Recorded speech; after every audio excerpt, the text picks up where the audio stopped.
welcome back to the locker room.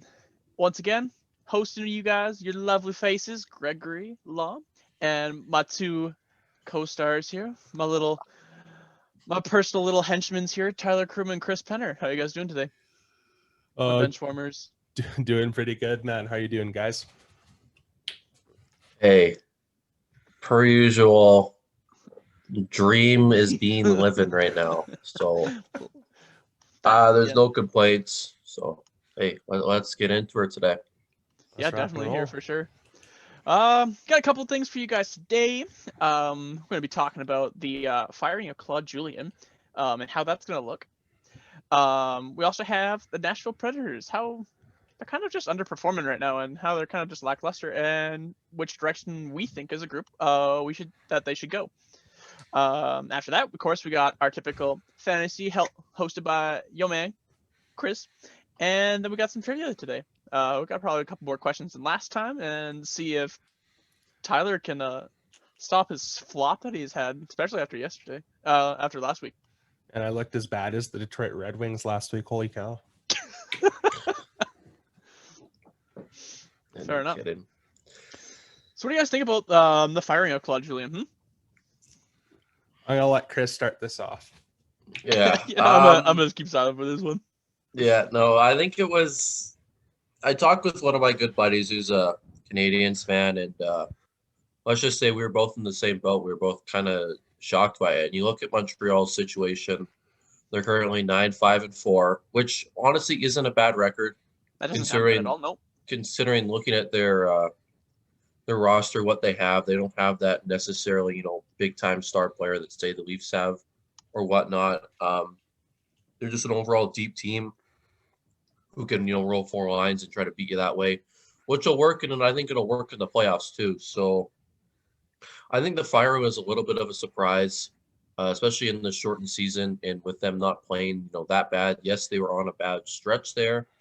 I believe it was Mark Bergevin said kind of that they've had these losing streaks before where they'll go on like 8-game losers.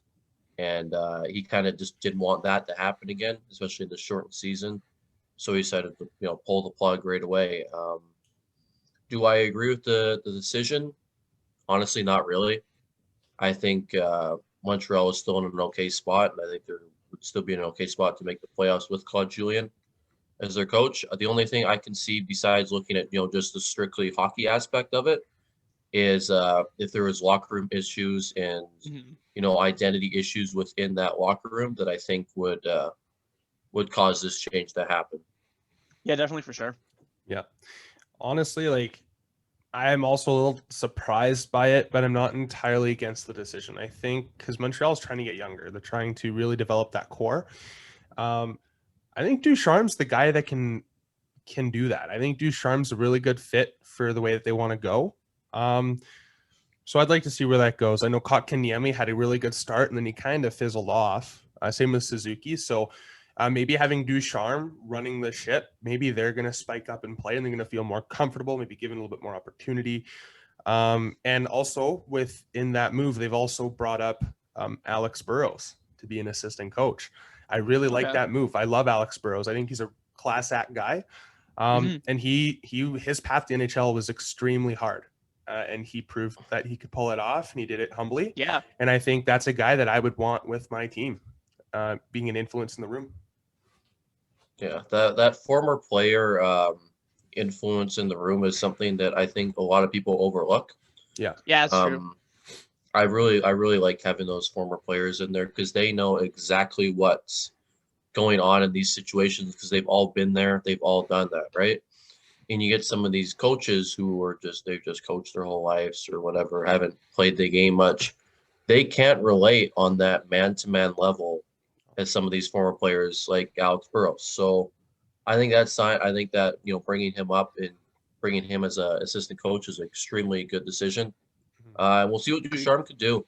I think we've seen he's had success at the junior level, which is great.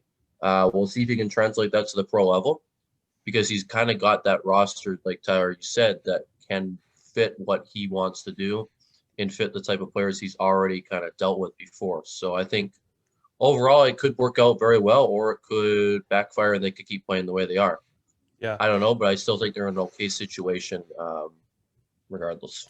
Well, and another really good thing too, and like with Alexander Burrows, I mean, he's not that far removed from his playing days in the National Hockey League. I think it's been No. 3 years, right? So 3 Still years pretty is fresh. not long. So he understands how the current NHL works. I think it's awesome that he's in that position now. And it brings me back to, like, we're talking about former players becoming coaches. Well, look at how well Carolina's played with Rod Brind'Amour. Yeah. Right. So Chris definitely hit the nail on the head with that. Yeah, no, former players are big because they, like I said, they can relate. They know what's going on. They've been in all those situations. So I think the game is going to translate more to that. And I think, just off topic a little bit, but still on former players, is I always like, watching a game, with that color commentator that's played the game before, and they played the game, because they give you those really good insights into the game, and because they know what's going on, and they've been in that situation before, and I really like hearing some of those things, because they're true. Yeah. So I really like that aspect of it. Well, I can definitely agree. Yeah, like that's a big reason why I love listening to Ray Ferraro. That's fair. Yeah. Yeah, he's played and he knows. Yeah. Yeah, I can definitely agree with all that sort of thing, due to the aspect of, like, the coach can relate to the player on both the ice rink, and so he's been in that spot, in that situation, and understands what they're going through and feeling, and they have been in that position, and along with all that sort of stuff. Yeah, so I totally agree with all that. Yeah. Moving on. We have the Nashville Predators, and how they've just kind of had this underperformance vibe to them, sort of thing, and how they're not doing too hot right now. What do you guys think about that? Well, Tyler Giver. Yeah, so now it's been 2 years. Last year they had the coaching change. Things didn't really improve under Hines. John Hines kind of just kept the same underperformance last year, and that's just translated into this year. Nashville looks brutal. They have. Gotta be honest. Well, hit him with a blunt. Okay, both their goalies aren't playing very well. Their defense is not playing up to par, because they have good defensemen. Like, they could be playing way better than they are. And offensively, they're not incapable.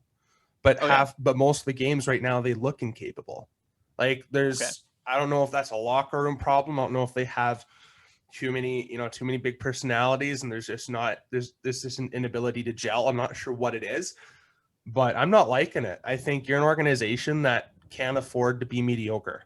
I don't like the trajectory here. And I saw actually that there's a rumor that they want to try and trade Philip Forsberg and Dante Fabro, which those aren't the guys that you want to move. I don't know why that's being thrown around.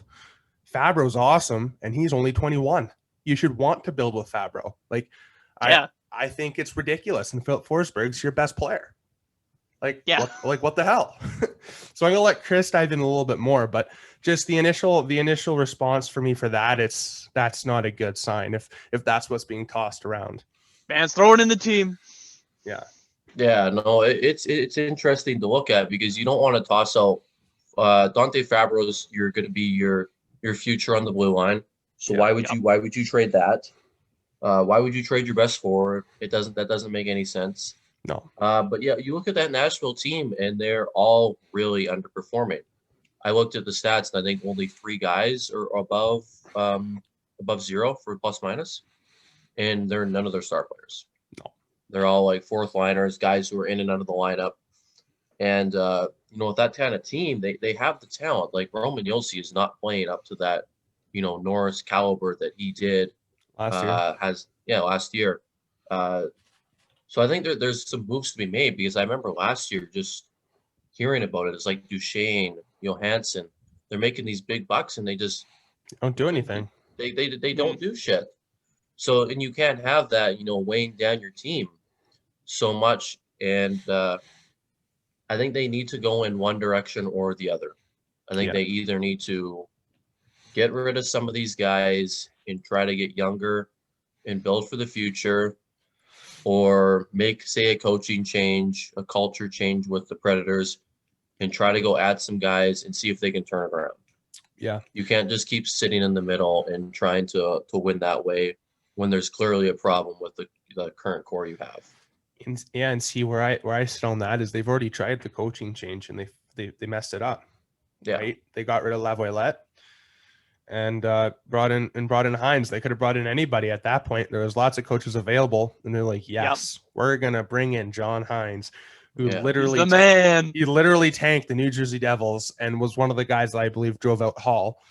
And we're like, yeah, well, we're gonna bring this guy in. So that they screwed that up, and I think at this point they need to just sell. They need to get some good draft picks. They need to bring in some younger players. They have a decent prospect pool. I wouldn't say it's great, but it's decent. Like you got Tomasino, you've got Askarov, you got guys that can come in and be part of a core, but I think you need more. So that's what I would do. I would say the only untouchable for me would be Roman Josi. If I was going to be completely honest, I think Josi, he's a leader. They need to have him around. But other than him, and then maybe Philip Forsberg, anyone else is fair game. I think they need to almost pull a full Ottawa and just completely blow it up, revamp, and just boost that rebuild and build for the future. Yep, because they had their chance. With the team they had in that cup final against Pittsburgh, they've had multiple chances in the playoffs. They haven't been able to get her done. So I think it's this core's time to, move on and find that those new players, those young guns, and try to make a run at it, because you're not going to be successful just sitting there with a mediocre team, mediocre draft picks, mediocre prospect pool. That's just not going to work. No. Fair enough. I definitely agree with all those points that you guys are talking about. Definitely for sure. Moving on, we have our fantasy draft. What has fantasy been looking like this week, Chris? There's been some good players so far. I thought one guy is Patrick Kane. Okay. From the Blackhawks. Chicago's been playing better, and Patrick Kane has been all over the score sheet for the Hawks. So he looks like he might be returning to his usual self that we're all accustomed to seeing him at. Yeah, let's go. Another team is not specifically players, but would be the LA Kings. Okay. They've been playing extremely well lately. They're still sitting in that number 4 spot in their division.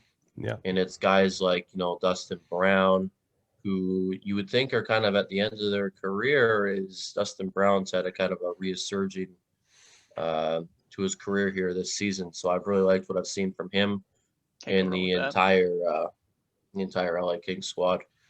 Yeah, no, I actually picked up Jonathan Quick for my team because Markstrom's out, so I moved him to my IR spot.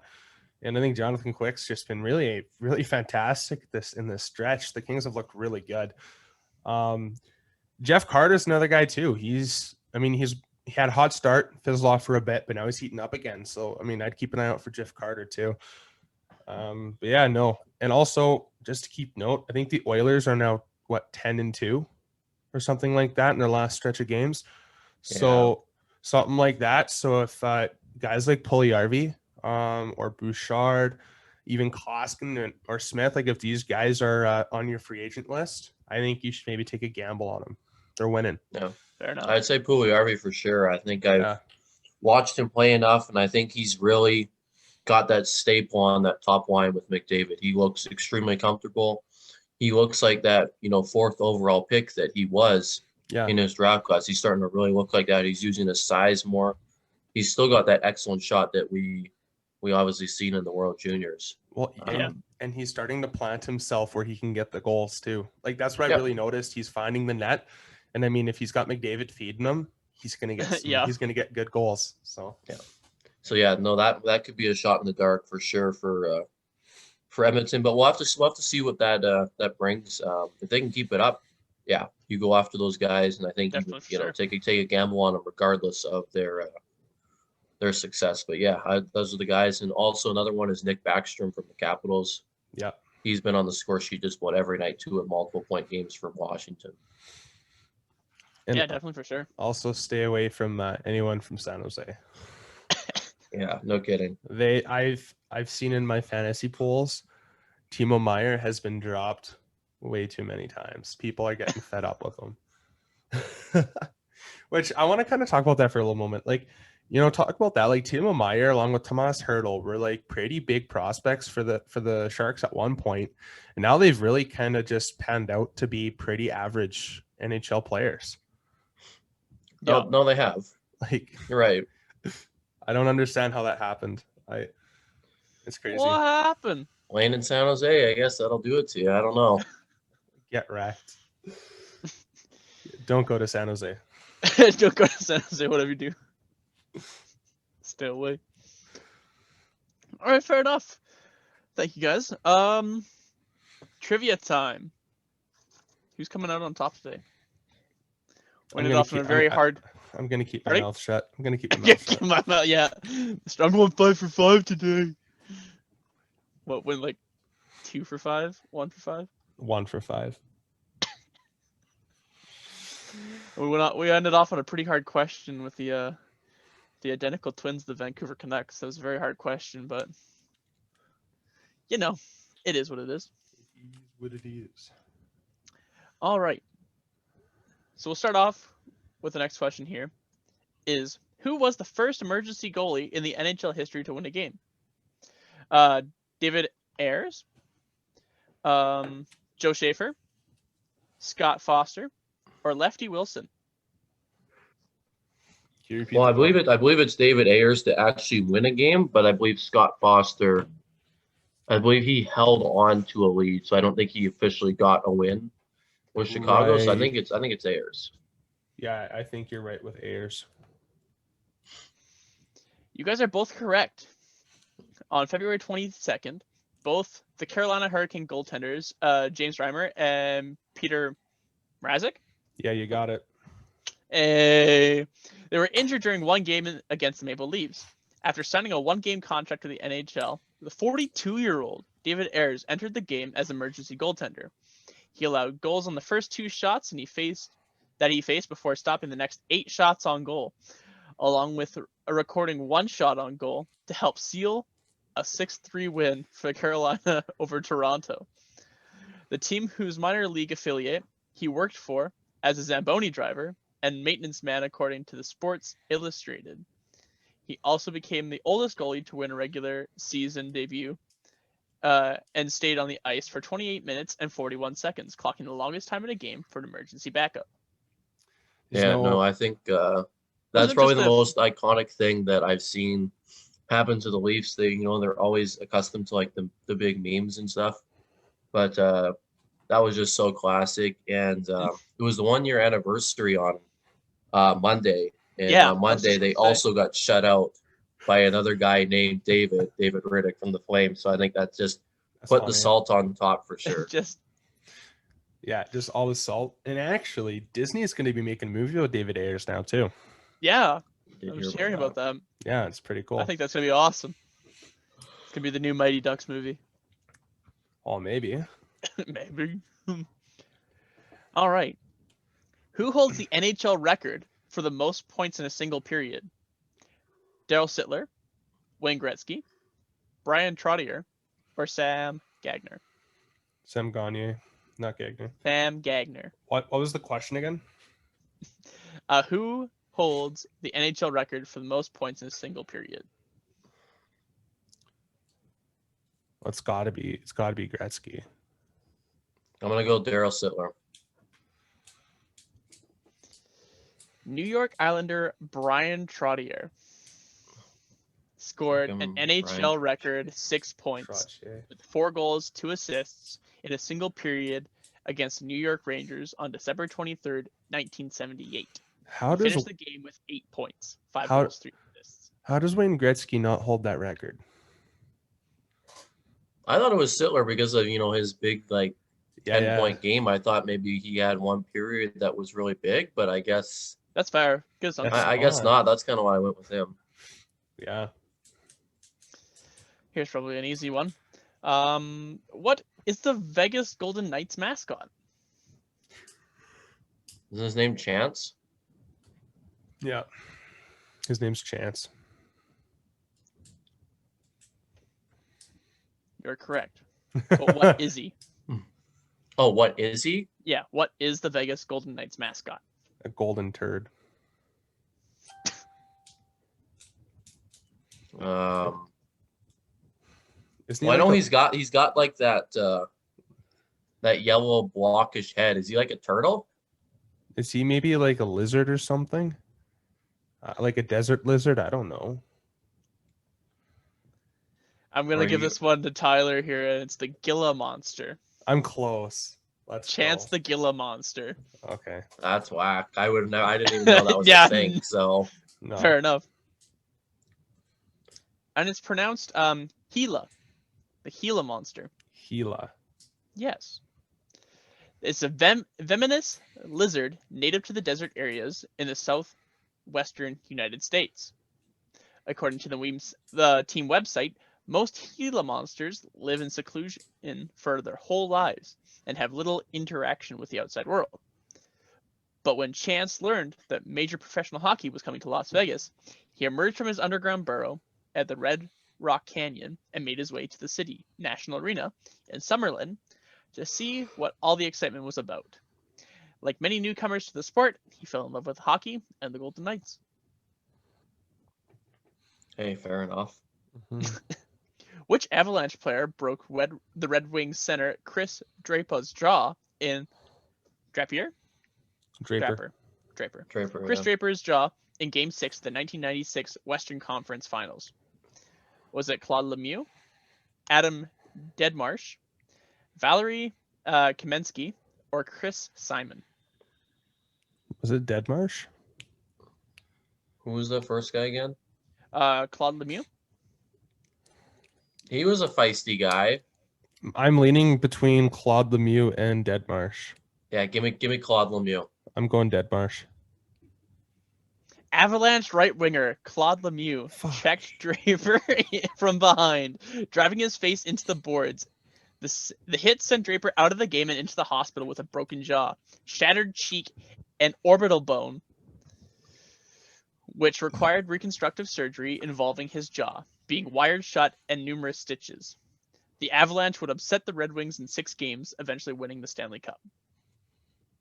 Damn. All right, the last question I have for you guys today, coming up here, is what number did Jeremy Roenick. I'm gonna go Roenick. Yeah, Where Roenick. when he played for the Phoenix Coyotes? 52, 97, 25, or 27? I want to say 97. Yeah, 97 sounds right. As the number 27 he wore in Chicago was already worn by Teppo Newman, Roenick chose number 97, becoming the first player in the NHL history to wear 97. Take that, Connor McDavid. Suck it, Yeah, David. the real 97. All right, that's all I got for you guys today. Thank you guys so much for coming on. Of course, remember to make sure follow our YouTube and our Instagram channels for the Ink Masters. And of course, we'll see you next week, guys. Yep. See you next week, guys. Yep, take her easy.